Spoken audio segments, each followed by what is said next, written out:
The Condemnation of the New Calendar by Far Nikolaos Dimaras, Doctor of Law. The Judgment of the New Calendar. To Far Nikolaos Dimaras, Doctor of Law. The schismatic New Calendarism was born based on a lie, just as all schisms and heresies are based on lies and slander, on the falsification of the truth and on deception, and are imposed on those who are indifferent to the faith and on the ignorant, by those who serve sinful purposes and align themselves with the world, serving the secular power of the time.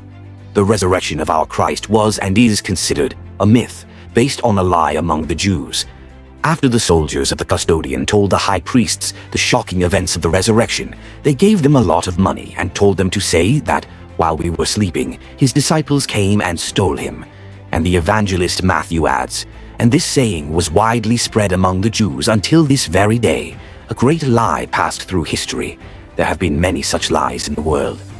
A lie, too, was the generative cause of New Calendarism, which to this day weakens the work of orthodoxy, with the influences of these schismatics on the multitude of Christians who are indifferent to the faith or who find refuge in this lie, all those who serve sinful purposes and have aligned themselves with the things and powers of this world. The history of the New Calendar schism is simple, in short. After the end of World War I in 1919, the Orthodox states of the East, for commercial reasons, wanted to adapt the Julian calendar to the so-called Gregorian, which was 13 days ahead. And in Greece, relevant conflicts began between the governments of the time and the Church, which until then had vehemently refused to abandon the Julian calendar. The revolutionary government of Plasteras, despite the objections of the Church, proceeded by royal decree to establish the Gregorian calendar for state affairs. The Church of Greece, in the relevant royal decree, expressed the opinion that it was not possible to change the calendar on its own with regard to its feasts.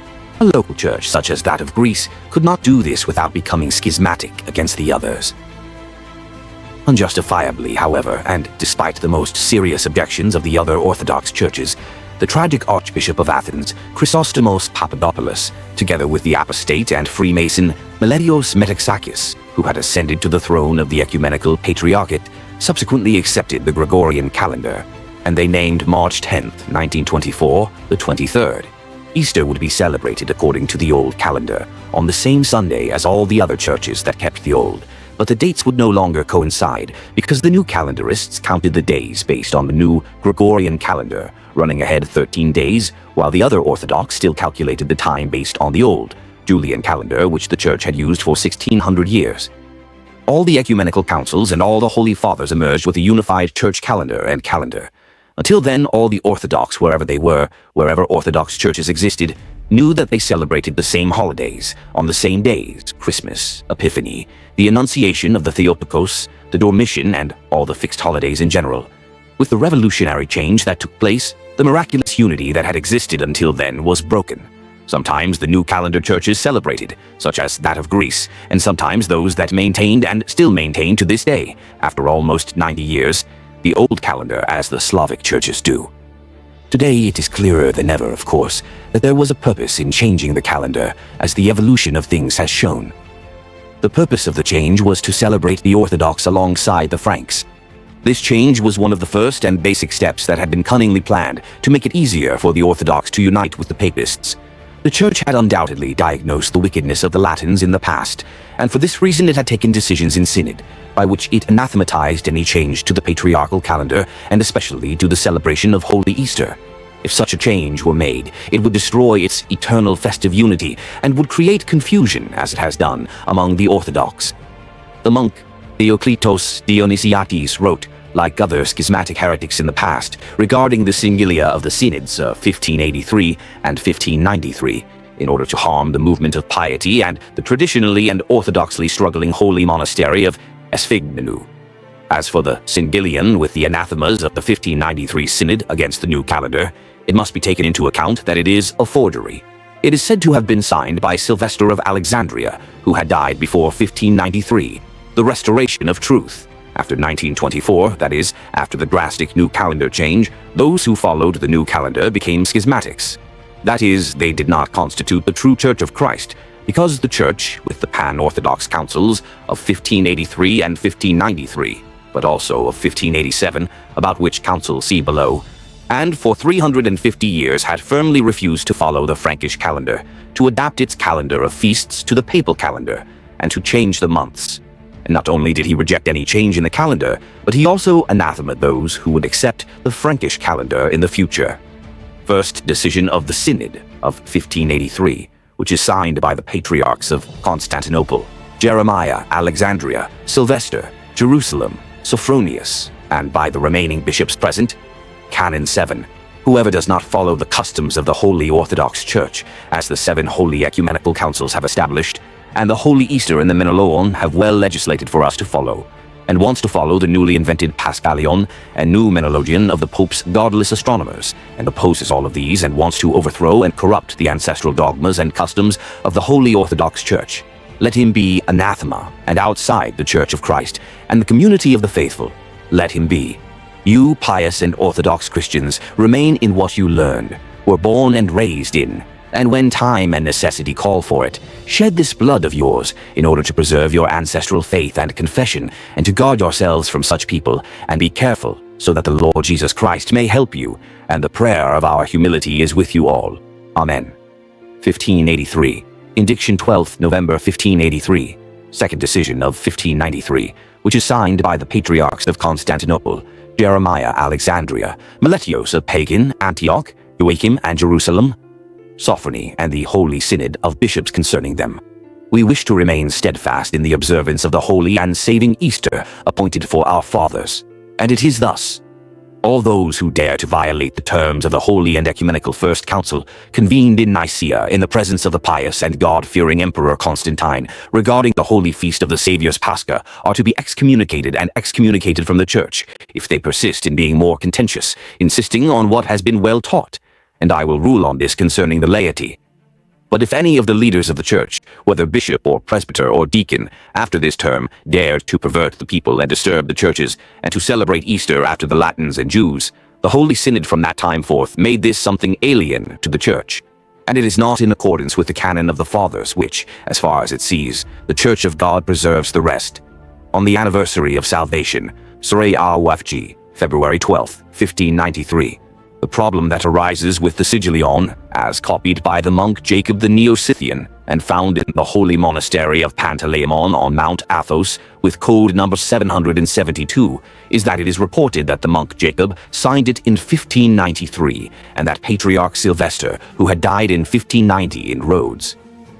The innovative new calendarists also maintain that only those who follow the new Paschalion are anathema by the Synod of 1593, and not those who follow the new calendar Menelagion, and they want to ignore the Synod of 1583 on Jeremiah II, and consider the decision of the Synod to be a forgery, as historians have preserved it for us. The monk Jacob copied both decisions, both the one of 1583 and the one of 1593, into one and the same manuscript. At the end of the manuscript, he mentions the names of the patriarchs: Jeremiah of Constantinople, Sylvester of Alexandria, and Sophony of Jerusalem, who, according to the irrefutable testimonies of all historians, signed the historic decision of 1583, together with the synodal bishops. The second decision of 1593 was signed by the patriarchs of Constantinople, Jeremiah, Alexandria, Meletios Pegasus, Joachim of Antioch, and Sophronios of Jerusalem, and the Holy Synod of bishops around them. It is beyond any doubt that Patriarch Sylvester did indeed participate in the Council of 1583 in Constantinople. Therefore, these are clearly two different councils and two corresponding decisions, as published above. The decisions of these great pan-Orthodox councils have never been questioned to this day by any serious historian. The Patriarchs of Constantinople, Alexandria, and Antioch convened the 1583 Holy Synod under the Ecumenical Patriarch Jeremiah II, Tronos, 1539 to 1595.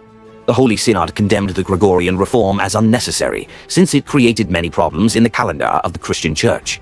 The Ecumenical Patriarch Jeremiah II threatened to excommunicate those who would accept the reform, and the threat of excommunication was repeated at the Synod of 1593, in which both he and the Patriarchs of Alexandria took part, of Jerusalem and Antioch, as well as the envoy of the Russian Patriarch.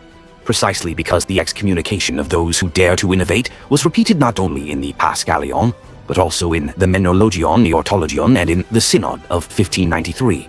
For this reason, the monk Iakovos also mentions the canons of the Synod of 1583, which were signed by the three patriarchs, Jeremiah of Constantinople, Sylvester of Alexandria, and Sophronius of Jerusalem, in one and the same manuscript, along with the excommunication of all those who dare to follow the new papal Sigillion. The monk Jacob failed to note the names of the patriarchs of Constantinople, Jeremiah, Alexandria, Meletios Pigas, Antioch, Joachim, and Jerusalem, Sophronios, who signed the decision of the Synod of 1593 with the Holy Synod of Bishops concerning them. Also, the former Archbishop of Innovation and Latin-speaking Christodoulos Paraskevides, in his book Meletios the Source, Athens, 1971, pp. 86-88 wrote, "During this period, 1583, the so-called calendar issue also arose, following the initiative taken by Pope Gregory XIII to correct the Julian calendar that was in force until then. But Patriarch Jeremiah II, in a defiant response to the Bishop of Rome, said that not only did he reject the innovations, but he did not allow them to be implemented in the slightest way. Jeremiah II, concerned about the development of the issue and its possible effects on the canonical order in the Church, convened a synod in Constantinople in 1583, in which Sylvester of Alexandria also took part. This synod issued a tome against the Gregorian calendar, thus condemning the papal innovation. But Meletius, given the opportunity, also fought the papal action, writing, at the instigation of Patriarch Sylvester, a special study, naming it Another Alexandrian Tome. In this volume, Meletius calls the change in the calendar menologian a 10-day abortion, Alexandrian volume on Sigillion, of the most blessed and all-holy Pope of Alexandria, Lord Meletius, on Easter, whose father and begetter is this newest innovation of Paschal, which the elder Rome, not resting on the glories of the fathers, but following her own, taking care of the words of the prophet, correcting the younger ones not to be proud, to be glorified in the dishonor of the fathers and not the truth, if we must judge, as we must judge according to the word of the Savior. From the fruits of the tree, this correction is nevertheless a bad tree of Paschal, because it was made by bad fruits. For when I say that of the year, for the transformations of the moon are 10 days apart from ours, that is the old ones, corresponding to the way they control our measures of years, and there is no sign of subtraction or addition of days. Underlining and strong emphasis are all ours. And in his doctoral thesis, the Latin-speaking Christodoulos Paraskevides, Historical and Canonical Theory of the Old Calendar Issue, Its Origin and Development in Greece, Athens, 1982, on p. 24, referring to Saint Dositheos, Tomos Agapis, Yassi, 1698. pp. 538, 547, he writes, "Even more officially, but indirectly, the Gregorian calendar was rejected in the East by the Synod convened in Constantinople in 1593, which was attended by the Patriarchs of Constantinople, Jeremiah II of Alexandria, Meletius of Pegasus, who also held the seat of Antioch, Sophrony of Jerusalem, and 41 bishops of the ecumenical throne."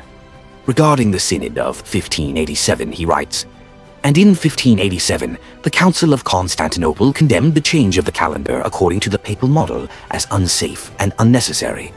For our above arguments and the clear distinction of the decisions of the two synods of 1583 and 1593, see in particular Dositheos of Jerusalem, Tomos Agapis, Yassi, 1698, p. 538. See also in Dodecabiblo, p. 209.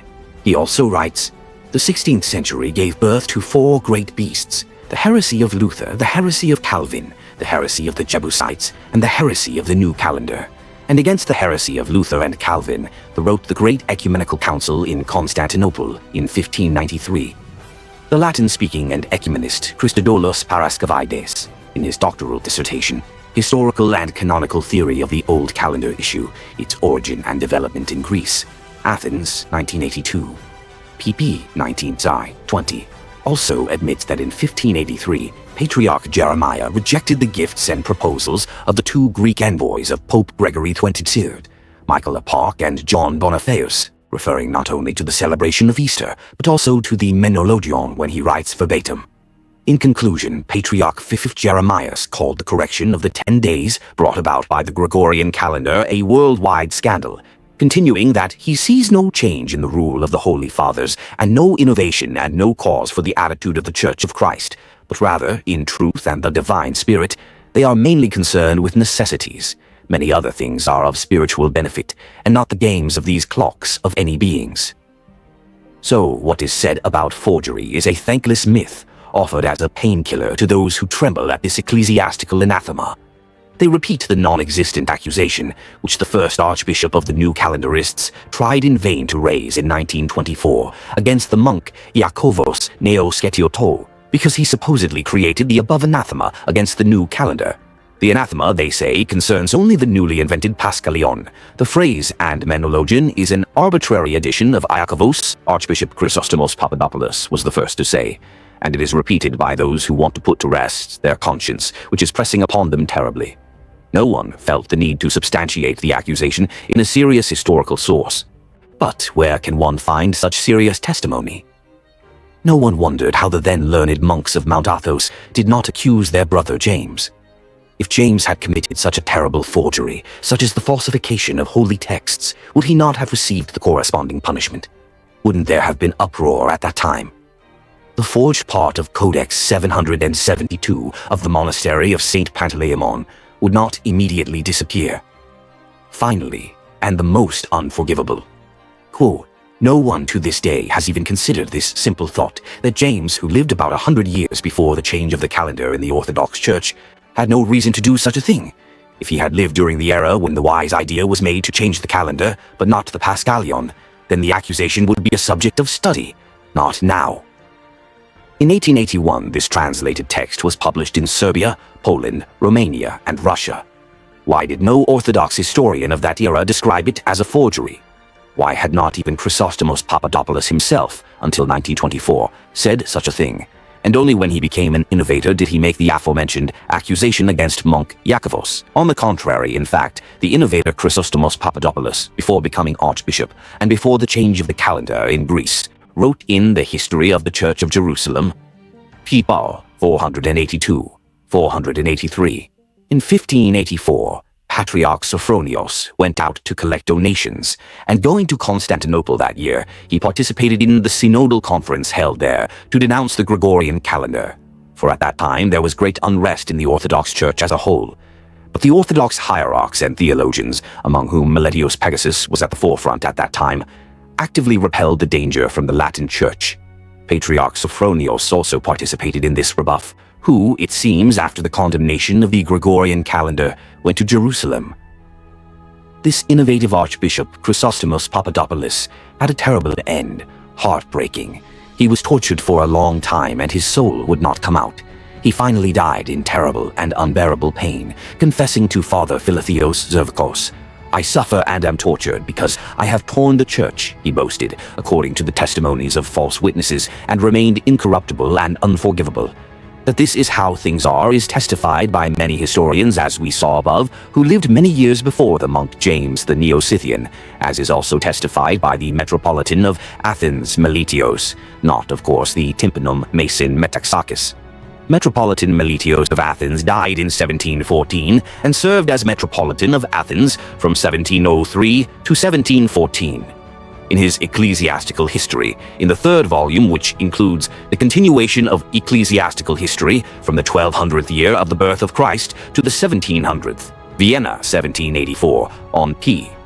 402-9, the following is stated verbatim.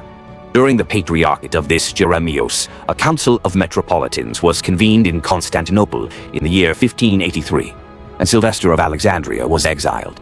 He criticized the calendar innovated by Gregory of Rome, and did not accept it at the request of the Latins. We ask you then, dear New Calendar brothers, did Rome innovate only with regard to Easter, or did it change the entire calendar of holidays, movable and immovable holidays? So, the councils that followed the innovation of Pope Gregory XII, 1581-82, were held only to condemn the change of Easter, or the innovation of the new calendar, or Gregorian calendar as it is called by all historians. Even so, as we have seen, the wise invention of 1924 to change the calendar of holidays, as far as the fixed holidays but not Easter are concerned, had not been made. The Pan-Orthodox Council of 1848 in Constantinople addresses you and all innovators when it seals the faith and tradition of the Church and anathematizes the innovators and apostates. We hold fast to the confession which we received without deceit from men of old, rejecting every newness as the whisperings of the devil. He who accepts modernity controls the deficiency of the proclaimed Orthodox faith. But this, having been fulfilled, is already sealed, admitting neither decrease nor increase nor alteration, which neither one dares to do, nor to advise, nor to think of, has already denied the faith of Christ, has already voluntarily subjected himself to eternal anathema for blaspheming the Holy Spirit, as if they had not spoken perfectly in the scriptures and ecumenical councils. Not all innovators, heretics, or schismatics have voluntarily clothed themselves with the curse as a garment, whether popes or patriarchs, whether clergy or laity, or an angel from heaven.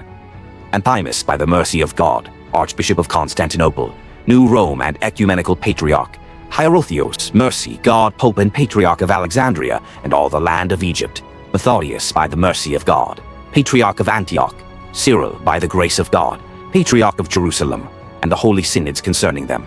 It has been proven based on historical sources that 1.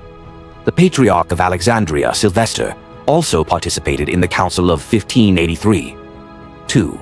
In the Synod of 1583, anyone who dares to follow the new Paschalion and the new Menologion, which the Papal Church introduced in 1582, was anathema. Where the synods speak of the calendar or the Gregorian calendar, as is self-evident, they do not mean only the Paschalion, as the new calendarists and the Theoclites, Dionysians, distort things. When the papal Paschalion is condemned, it is explicitly referred to as the Paschalion, and not as the calendar or the Gregorian calendar. The terms calendar or Gregorian calendar include both the Paschalion and the Menologion, movable and immovable holidays. 3. The Sigillion, containing the anathema against the papal calendar, and the new Paschal, which is found both in the manuscript Codex 281 of the Celian Akathist hymn of the Holy Skite of the Kavsokalibia of the Holy Mountain, and in the manuscript Codex numbered 772 of the Holy Monastery of St. Panteleimon, also of the Holy Mountain, is genuine. 4. This Sigillion was sent by Patriarch Jeremiah II to all the Orthodox churches. The text of this Sigillion is as follows: a patriarchal encyclical to Orthodox Christians everywhere, not to accept the newer Paschal or calendar of the innovated month, but to adhere to the one-time and well-formulated by the holy 318 God-bearing saints of Patras of the Holy First Ecumenical Council with an epithet and anathema. 5. The purpose and spirit of the Council of Nicaea was not only to celebrate Easter by all Christians together, but also to celebrate the unity of the feasts, every feast, by all the churches. And the Second Great Council of 1593 under Jeremiah, as well as his letters, speak of the deception of the new calendar. From the Synod of 1583, the purpose of this Second Synod is clearly demonstrated. 6. All of the above is self-evident. We also quote an excerpt from the letter of Constantine the Great to the abandoned bishops concerning what was printed in the Synod, from which the purpose of determining the day of Easter is also apparent, which was none other than that Easter should be celebrated by all Christians everywhere in the world on one and the same day, because, as concerning faith, so also concerning the Holy Feast, an agreement was reached, and this was the reason for the Council of Nicaea, according to Athanasius the Great, and because before Constantine the schisms existed and were a mockery of Greeks who spoke and mocked there was disagreement in the Church, but under Constantine, through the efforts of the bishops, the schism was rather united into a unity. So Constantine the Great writes, I consider the severity of our holiness, as it is both painful and inappropriate during these days, to study some during the fasts, to hold other feasts, and after the Easter days, to examine others during feasts and leisure, and to devote others to certain fasts. The unity and agreement were destroyed with the introduction of the new calendar. Sometimes we fast and celebrate. Slavs, Holy Mountain, Jerusalem. Sometimes we do not, Greece, new countries, etc., and everyone mocks us as before the First Ecumenical Council.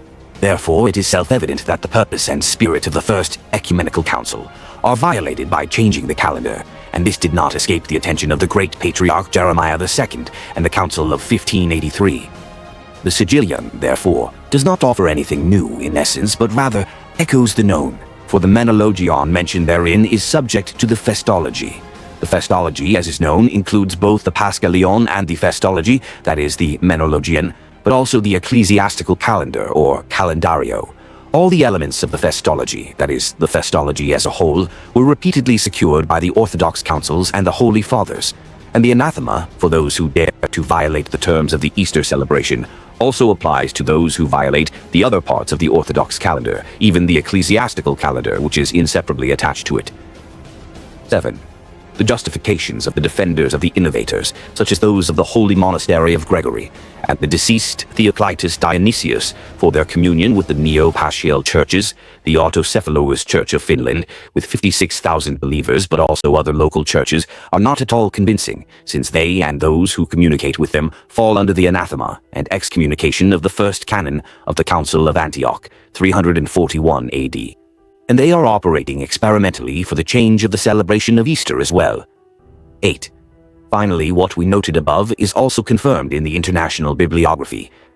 Patriarch Jeremiah extinguished the hopes for union when, in the synods of 1583 and 1593, he rejected the revision of the calendar, or revision of the entire calendar and the Menologion, and not only of the Paschalion, as the innovators distortively write, of Pope Gregory XIV, the Meletios, one of Pegasus, Pope and Patriarch of Alexandria, p. 951 Sanct II. See relatively recently, the Odyssey of the Calendars, Stratos, Theodosios and Manos Danesis, assistant professors of astrophysics at the University of Athens, published by Diavlos, Athens, 1995, Volume B1, p. 140, The Orthodox Reaction to the Gregorian Calendar. Lettre de Melius Pigas, 286-106. See Dosithios, Patriarch of Jerusalem, Confession of the Orthodox Faith, Venice, 1690 PE4, as well as Meletius of Pigas, Centers of the Orthodox Church, pp. 21 and 22. See also Athanasius Komnenos of Ypsilanto, After the Conversion, Books E8 and E3, Constantinople 1870, pp. 111 and 112, Sata Constantinou, Biographical Sketch of Patriarch Jeremiah II, L. Catena and S. Economou Printing House, Athens, 1870, p. 32, which explicitly refers to the Council of 1583 and the Patriarchs of Constantinople, Jeremiah and Alexandria, Sylvester, and to the condemnation of the Gregorian calendar on November 20th, Indiction 20 Queen, clearly distinguishing it from the councils of 1586, 1587, e. 34 and 1593 pp. 91, 92. See also Philaret Vafidis, Ecclesiastical History, Constantinople 1912, Volume 3 pp. 124, 125. When, towards the end of the 16th century, Gregory XIII, through the Calabrian Louis Lilius, reformed the Julian calendar and introduced the so-called Gregorian on October 1st, 1582, numbering October 5th as 15, desiring its acceptance by the other churches, especially since the Protestants did not accept it immediately. He sent the second embassy to Jeremiah with gifts, begging he also contributed to the acceptance of the correction. Jeremiah, taking into account the difficulties of implementing the correction, rejects the Pope's proposal, and together with Sylvester of Alexandria, he publishes a letter in 1583 in which he defines the 4 provisions of the Council of Nicaea regarding the Feast of Easter, and also demonstrates the shortcomings of the Gregorian calendar. This letter was written as a consequence of the council held in Constantinople that year, which mainly condemns the Gregorian calendar. See also Dosith. Volume of Agape, p. 538 m. Gideon Canon, Provisions of p. 34 high, 111 Heinecius III, 180 and Satho C. and Gregory Eustratiadou, The Real Truth About the Ecclesiastical Calendar, Athens, 1929 pp. 117 and especially 118 ff. K. Muratidou, Canonical Law University Traditions, Volume 1, Athens, 1982, p. 111. Chapter 2, Sources of Canon Law, b. Second period, 1580 to 1584. The Gregorian calendar was discussed and rejected. See also Vert Fidus in Papyrus Laros Britannica, 1987 to 1996 volume, 29 p. 88 Jeremiah II Betranos, d. He rejected the calendar reform of Pope Gregory XII, 1583. See also Panteleimon Rhodopoulou, Metropolitan of Tyrol and Sorrentio, professor at the Theological School of the University of Thessaloniki. Lessons of Canon Law, Thessaloniki 1986, p. 69. The Sources of Canon Law, b. During the period of the years 1580 to 1584, the Gregorian calendar was discussed and rejected. And Monk Cyprian Lachanas, What is the difference between the old and new calendars? Ed. 3. 1999, p. 39, and K. Grigoriadou, Ecclesiological Observations, Thessaloniki 2000, p. 11. The manuscript of Monk Jacob is also mentioned by Professor Spiridon Lambro in the list of manuscript codices of the Holy Mountain.